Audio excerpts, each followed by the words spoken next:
So what if you took the 9 most important categories when judging a premium travel credit card and placed the Capital One Venture X against the Chase Sapphire Reserve in a head-to-head comparison? This would not only be a really interesting, but potentially extremely valuable analysis for anyone who's undecided between the two. Because quite frankly, unless you're a credit card enthusiast like myself, and you have the time to test and review all sorts of different cards, really, most people can only pick one of these to meet their premium travel needs. So the answer and judgment is critically important. In today's video, we're gonna do exactly that. And I think the results are going to shock you.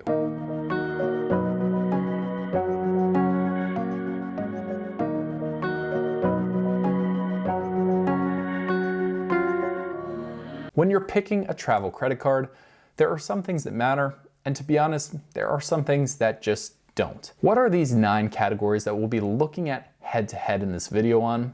Well, they're annual fees, the card sign-up bonuses, the earnings rates, travel portal experience, the point value you get from the card currency, transfer partners, lounge access, credits and benefits that come on the card, and then sustainability. Some of these comparisons are really easy, like category number 1, while others are a little bit more complicated, but we'll go through those from the lens of a typical traveler, someone who goes 3 to 4 times a year away and wants to use the benefits that a premium travel credit card has and cares about the value that they're getting for it. The first category is one of the ones that's straightforward and simple, and that's annual fees. The annual fee on the Capital One Venture X comes in at $395. For the Sapphire Reserve, it's $550. Now, both cards try to take something right off the top to lessen the burden that these annual fees hold. The Venture X offers a $300 travel credit, along with 10,000 bonus miles, valued roughly at $100 given to you every single card member anniversary. On the other side, the Sapphire Reserve offers a $300 travel credit itself. Now, whether you like to take credits into account or ignore them when you're looking at an annual fee, the Venture X is the clear winner in category 1.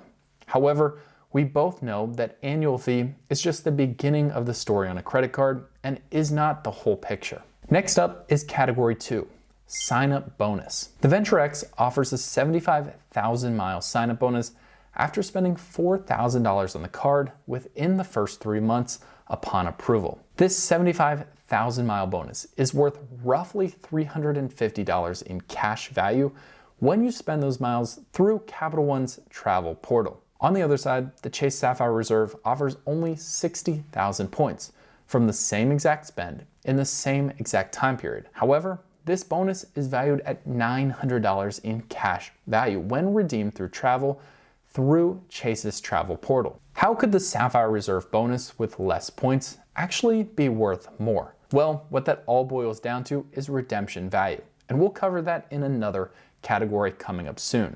But Chase Sapphire Reserve points get a 1.5x multiplier when redeemed through Chase Travel, therefore making a 60,000 point and a smaller sign-up bonus actually worth more. And while the Sapphire Reserve is clearly better in category number 2, I want to note that if at any time you're interested in applying for either of these credit cards, using the referral links down below in the description of the channel is a free way to benefit the research and the work I do to create videos weekly for you guys here. I want to say that I sincerely appreciate anybody who considers doing that if they feel like a card is the right fit for them. Now that we're tied up at 1 apiece early on in the comparison, let's go right into earnings, and this is where things get a little bit more detailed. The Venture X earns 10x on hotel and rental car purchases when done through the Capital One travel portal. As for flights, it gets you a strong 5x back through the portal and earns 2x flat on every other purchase you make on the card. Flipping over to the Sapphire Reserve, we see some similarly strong multipliers, with 10x going back to you on hotels and rental cars, again through the Chase travel portal, 5x going back to you on flight purchases, which for some can add up quite quickly, 3x on dining and other travel purchases, and then unfortunately for the Reserve, a flat 1x back on everything else. This is a tougher category to evaluate on the surface, which is where some people get tripped up. What does that mean in real life? Well, we're actually able to make some realistic comparisons. The Bureau of Labor Statistics gives us spending data, which is actually broken down into different spending categories for the typical person like you or me. We can see that an average person spends just over $33,000 on purchases that they could charge to a credit card in the course of a year. Taking the Capital One multipliers, someone spending on the VentureX could expect to earn 73,103 points on that spend over the course of the year. If the same person in the same expenses spent just with the Sapphire Reserve, they would only earn 45,490 points.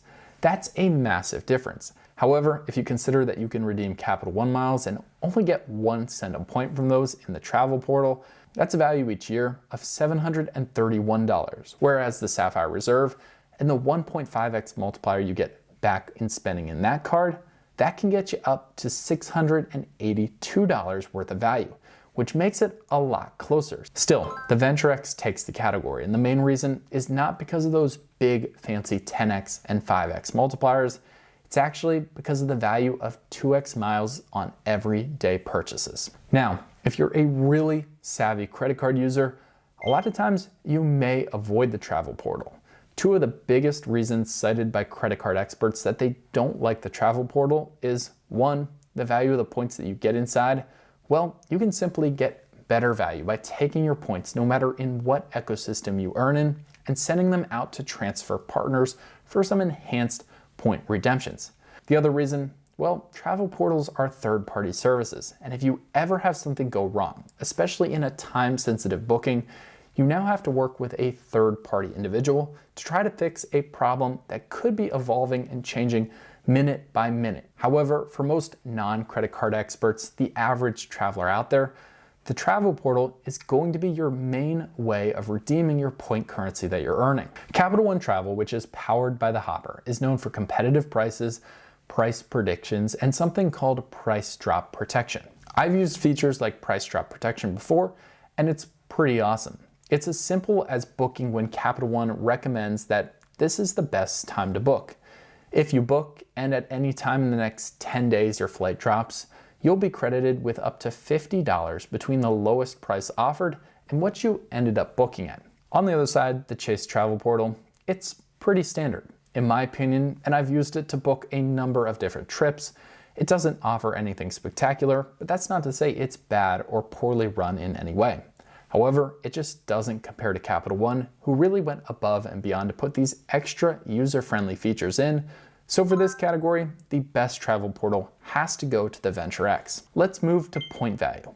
Earning points is one thing, but redeeming them is a whole separate area that you really have to focus on if you want to get a lot out of your premium travel credit card. Through their respective portals, Capital One miles are worth about 1 cent each, whereas Chase Ultimate Rewards points through the Sapphire Reserve are worth 1.5 cents each at a bare minimum.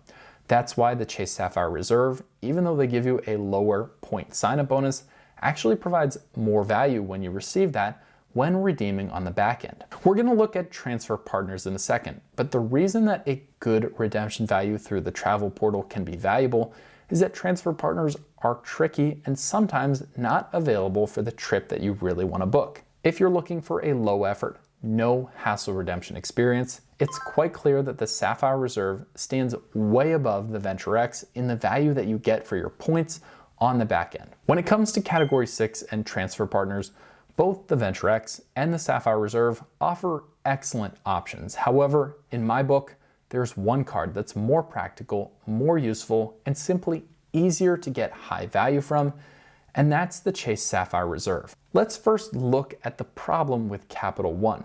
If you take a look at their transfer partners, it's quite a lengthy list, which could be a great thing.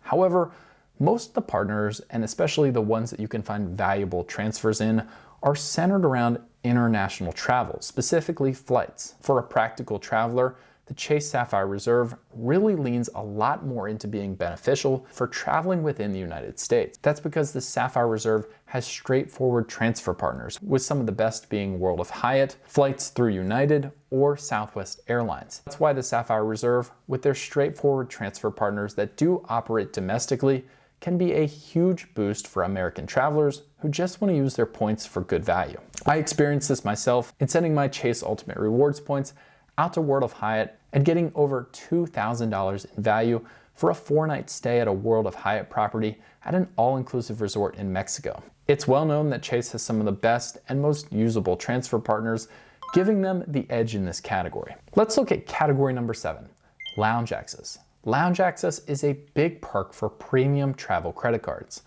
On the Capital One Venture X, you get Priority Pass membership. This gives you access to over 1,600 lounges, not only in the United States, but also worldwide. The signature lounge access on the Venture X is going to be at the 3 Capital One lounges currently available in the United States. Those are located in Denver, Dallas, Fort Worth, and in Washington. The Venture X is also soon opening 2 new lounges, one in LaGuardia and the other in Las Vegas. The Sapphire Reserve includes the same Priority Pass lounge access, but also includes access to Chase's signature lounges, which are the Sapphire Lounges by the Club. These lounges are open in Boston, New York, Phoenix, San Diego, and Hong Kong, with 2 more coming in Las Vegas and Philadelphia. That'll be 8 total premium options, which outweighs the 5 that Capital One will have over the next few years. Both Capital One and Chase Sapphire Lounges are downright impressive, and if you want to watch a personal tour through the Capital One Dallas Fort Worth Airport Lounge, please click into my channel and go watch that 5-minute video, because it is truly impressive what they have to offer, and it's a great experience if you ever have the chance to go. However, I have to go with the card that gives you slightly more access to those premium lounges, which is the Chase Sapphire Reserve. Let's look at credits and benefits. This is category 8, and one of the most important parts that help reduce the effective annual fee that you're actually going to pay when holding the card. The Capital One Venture X offers a $300 travel credit. It also offers 10,000 bonus miles, which is worth about $100. It gives you Hertz President Circle status, which is the highest tier rental car status through Hertz. It gives you a $120 TSA PreCheck or Global Entry credit, as well as the lounge access that I mentioned before. Another premium perk that this card offers is free authorized users. On the other hand, the Sapphire Reserve offers a $300 travel credit, which actually can be redeemed when booked direct through an airline. It also offers an $120 TSA PreCheck or Global Entry credit, a $75 authorized user fee when adding a new card, about $25 worth of monthly credits in Dash Pass, as well as that free Dash Pass membership, the slightly superior lounge access as mentioned in the category before, and a host of other standard travel benefits and protections. Now, with these 2 cards compared side by side, they're almost identical in benefits. However, the Venture X, it offers slightly more value in eating away at that effective annual fee, which the average traveler, they do care about. And you can't really beat the Hertz President Circle status, which allows you to go right to your rental car, skip the line, and get an upgraded car if availability allows with every rental. Finally, a big negative for me is the $75 authorized user fee that the Sapphire Reserve charges. You would think that the higher annual fee card in the Sapphire Reserve would actually offer the better benefits, but that's why this comparison is important to reveal that the Venture X actually comes out on top in this category. Now let's look at our last category, which is fittingly sustainability. Sustainability to me is what the card does for you, not in the first year, because everyone knows that sign-up bonuses and a huge rush of points right off the bat are fun. But what is holding the card and the benefits versus the annual fee? What does that look like in year 5? What about year 10? How quickly do you have to get off the card, or do you feel comfortable holding a card for the long run? At the most basic level, the Venture X provides a $5 positive effective annual fee. The Sapphire Reserve, on the other hand, is going to cost you $250 to hold after that $300 travel credit is knocked down. However, there's also other long-term considerations to account for. With the Venture X, since you're not technically going negative just holding the card, you can either make this card a everyday spending card in your wallet and pretty much keep it in a 1-card setup because you get 2x miles on every purchase you make at a bare minimum, or you can simply use this travel credit card for its premium travel benefits and start to build out your wallet in different cards that specialize in giving you other benefits or enhance spending in other areas. Personally, that's the strategy that I'm using when I hold the Venture X. With the Sapphire Reserve, you're forced to take a slightly different approach. To get sustainable, strong earnings with this card, you really have to buy into that Chase ecosystem. That means adding potentially one, if not two, of the Chase Freedom cards to enhance your earnings coming in so that you can actually take advantage of the 1.5x as a baseline going out. That's why for most people, the Capital One Venture X is the more sustainable credit card, and the Sapphire Reserve has to be used really strategically or situationally to continue to get positive value year after year after year. This was an extremely close battle, with the Sapphire Reserve taking the categories of best sign-up bonus, most point value, better transfer partners, and best lounge access, while the Capital One Venture X took 5 of the 9 categories, winning the best annual fee, better earnings, better travel portal experience, better credits and benefits, and better sustainability long term. The Capital One Venture X beats out the Chase Sapphire Reserve 5-4 in the 9 most important categories to consider when looking at a premium travel credit card. The analysis and the categories that the Venture X wins consistently in these head-to-head comparisons is why I personally like the card better, and I consider it the best value travel credit card for anybody out there looking. Please like the video and subscribe to the channel if you enjoy this type of content, and I hope to see you in the next video.